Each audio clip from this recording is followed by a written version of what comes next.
But let's move up to the Big Ten because Indiana, talking about offensive just powerhouses, Indiana dominates Nebraska.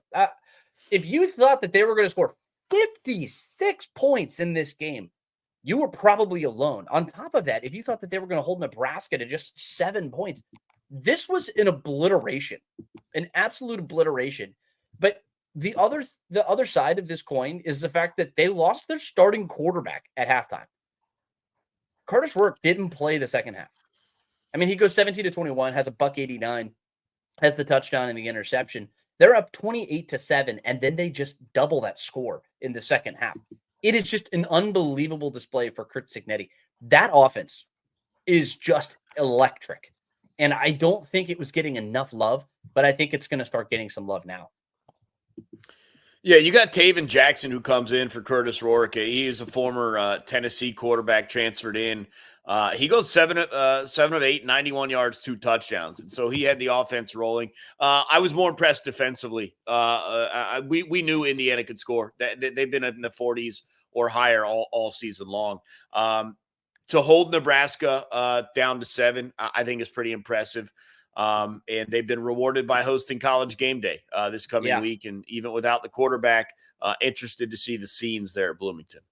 Yeah, 3 interceptions for Dylan Raiola in this one. And it's a game where, look, man, it'll put some hair on your chest. It's one of those games where it's a grow-up type of game. And if you're not, you need to be able to win these types of games. If you're that kind of quarterback who's going to be crowned before taking a single snap under center, you've got to be able to grow up in a hurry. And look, a lot to whom much is given, a lot is expected, and that's sort of the expectation for Dylan Raiola, fair or not. But look, it was a blitzkrieg from the start. Indiana gets 28-7 here, 21 points in that second quarter, and it felt like it just came off the rails at that point, and they just continued to just pummel Nebraska here. And at what point is Nebraska considered a potential upset team in the Big Ten Conference? They finished the season. You get Washington, Michigan State, and a very vulnerable Michigan team that we'll talk about here in just a moment. You have the game against Ohio State on the road, and then it's Purdue. That's a very manageable stretch. And if you can go, I know we talked a little bit about on the preview show, what if they do go 10-2? And I was kind of bullish, and I said, I don't think they go 10-2. I watched them play a complete performance, both offensively and defensively, against a pretty competent opponent. I might have changed my tune a little bit after watching that game. It's because the offense loses its starting quarterback and doesn't miss a beat. It doesn't miss a beat, and it continues its onslaught on defense. And if you can do that and then potentially make that game a little entertaining against Ohio State, I don't know if you're going to have the horses to keep up necessarily and just go blow for blow with Ohio State. But if you do, I think the tune about Indiana not just being a Cinderella story, but a legitimate contender, that would have to enter the equation. What say you?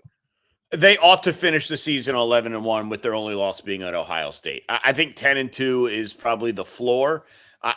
Something would have to fall off more than just the quarterback for them to be 9-3. I think they're better than every team on their schedule, with the exception of the Buckeyes. I think Washington brings the challenge this coming weekend, but they're better than Michigan. And quite frankly, if they can score, Michigan can't score.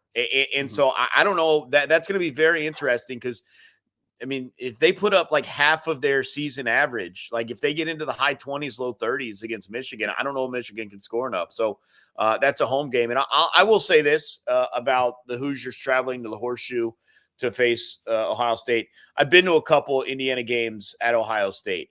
I don't know what it is. They always play them very tight and fall off completely in the fourth quarter. You can go back through the years. It's very odd. Sure. But maybe Cignetti can make the difference in that fourth quarter, and we can see this game all the way through. Yeah, Curt Cignetti has to be the hottest coaching candidate coming out at this point right now. He's got to be right there on top of that list. But speaking of Michigan, oh, Lord, how the mighty have fallen. 21-7 losers to Illinois. Luke Altmaier is a good quarterback, right?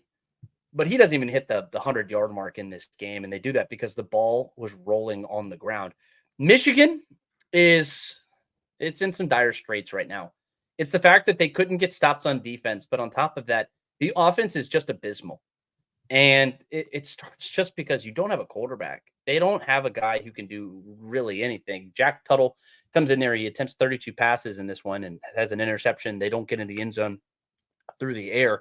And then Donovan Edwards was somebody who a lot of people expected to carry the lion's share of this offense. He doesn't even get to the 50-yard threshold in this game. He only gets 7 carries. He's been completely usurped and replaced in that running back room. Khalil Moldings is that guy right now, and he's probably the only player on this team who puts together any semblance of a strong performance in this game. I mean, I understand you have a couple guys, Loveland, in that that receiver room, but look, Mullings is the only thing working for this offense, and even then it wasn't enough. I mean, they're in a difficult spot. And now they've fallen out of the top 25, and rightfully so. They've lost their 3rd game this season, and I mean, I pegged this team as an 8-4 team coming into this year, and I thought they were gonna scuffle a little bit, but I didn't think they would be nearly this bad.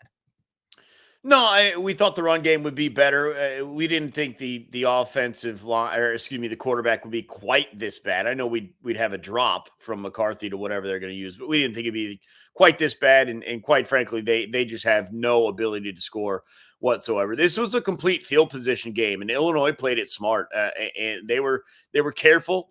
All they have to do is not set Michigan up, right? Like make Michigan work to score. That's what they did. They played it smart, and they were able to win this game very, very easily with a minimal performance on offense. Pathetic stuff from the Michigan Wolverines. Yeah, no, it's bad just got worse over there in Ann Arbor, and I don't really have a lot of positive things to say about Sherrone Moore and the performances that this offense has put out. And I mean, look, I think things can get a little bit better next year. I think they're still a fine football program, and I think they'll be okay. This sort of the sort of growing pains are to be expected. You graduate that many players and you move on, and you're just resetting at so many different positions. But it's bad. It's pretty bad. And this football team, I don't expect to continue winning games with any sort of consistency. You have Indiana down the stretch, you've got Oregon down the stretch, and you've got Ohio State.